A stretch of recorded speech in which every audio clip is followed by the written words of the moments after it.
One of the questions that I hear from a lot of people in times of great need is if there's any way that they might lose their salvation. What a really good question for us to consider today. Please like this video, subscribe to our channel, and join us for worship at 9 or 10:30 Central Time. When I think about the process of losing our salvation or losing our relationship with God, I sometimes like to think of it in terms of some other kinds of relationships that we have in ordinary life. And then I think about what it means in our relationship with God, and more importantly, God's relationship with us. Think about, for instance, when you've been in school and you're told from a very early age how important it is that you strive for good grades. And there begins to be like an if-then consequence to your actions. So if you study hard, if you achieve these grades, if you are competitive in the classroom, then you'll get better grades. You will get on the honor roll. You will get into a good college and you will get good grades. You know how that process goes if then, the sort of action and consequence. There's also, like for people in the working world as well, we work hard and we want to get recognized, we want to get promoted, maybe we'll make more money, and at the end of our careers or at a certain stage, it's the same kind of if-then life over and over again. If you want to be on a sports team, if you work hard, you'll skate on the first team, or you'll be a starter on the basketball team, or what have you, so forth and so on, if-then. That's the way we live our life sometimes, and I think sometimes we can ask that same question of God and our relationship with God. My question that we're addressing here is there any way to lose salvation? And so when I think about that, I rephrase it some and say, if I am not faithful enough, or if I don't believe enough, could God turn God's back on me in the same kind of if-then statement?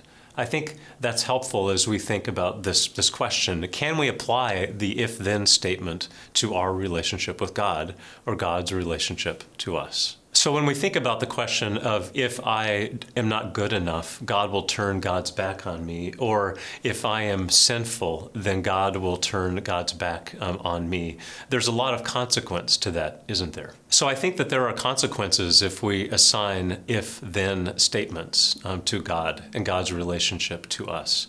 For if we think that we need to be good enough, and if we think that we need to be without sin in order for God to care for us, it certainly can lead to consequences. There's no place for doubt. There's no place for uncertainty. There is the potential even of some despair that can happen for an individual who doesn't think as though they're good enough in God's eyes to be recognized and loved by God, and therefore they would turn their back on God even more than they think they are doing, or turn their back on the church, or turn their back on relationships that are important to their lives. And so if one lives strictly to the if-then scenario of who God is, it leads to some pretty dire consequences for many. And so that's why it's important to ask the question, can we ever lose our salvation? The Bible can sometimes be, frankly speaking, kind of tricky when it comes to getting an understanding of this issue of losing our salvation. Because the Bible is a big document, a long document. It is Old Testament, it is New Testament. And we can draw from it passages one way or the other sometimes. That makes it kind of confusing for us as Christians.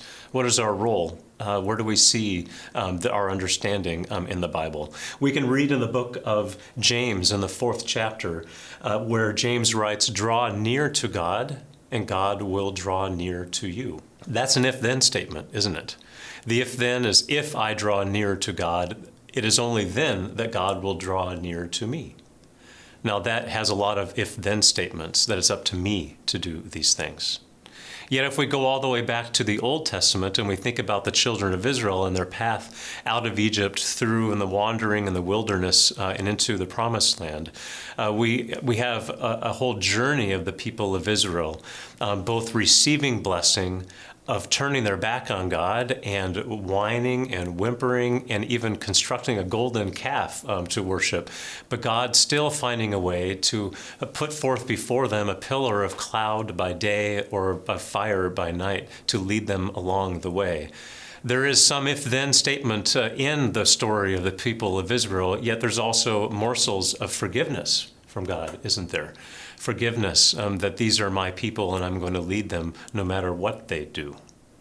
And then thirdly, then I go to the story of Jesus. Of course, as Christians, we lean heavily on his stories, and those most important stories, frankly, in the Bible are from Jesus' ministry.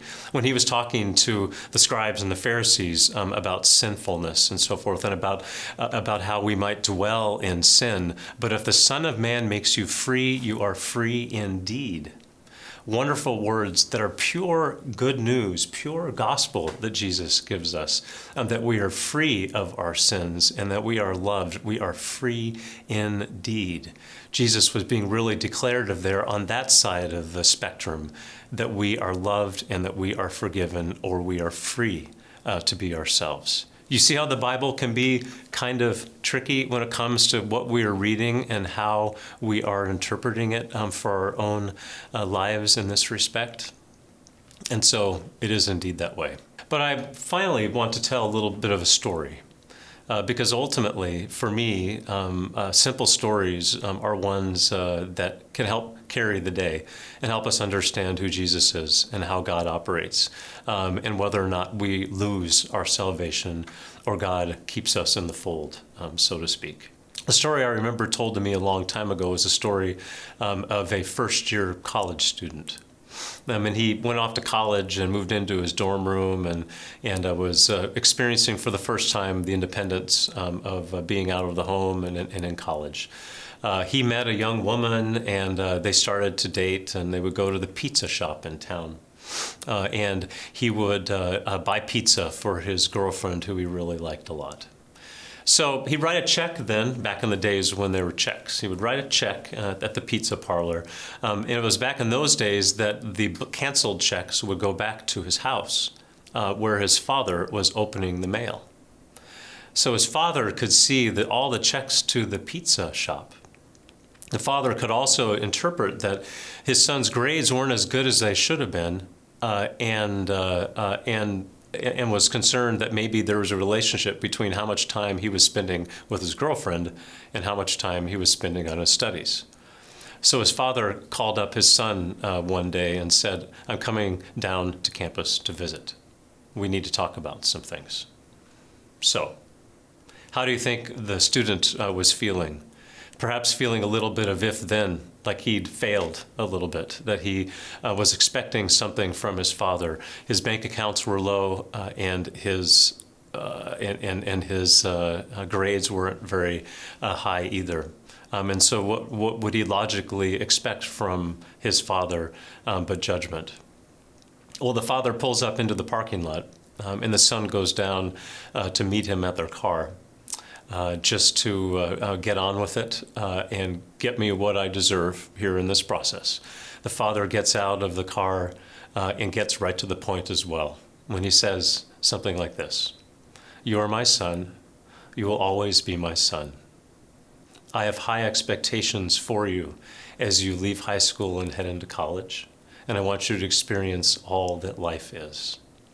I've noticed that your bank accounts are low, and I've noticed that your grades could get better, and I'm sure they will in this process, and I expect them to.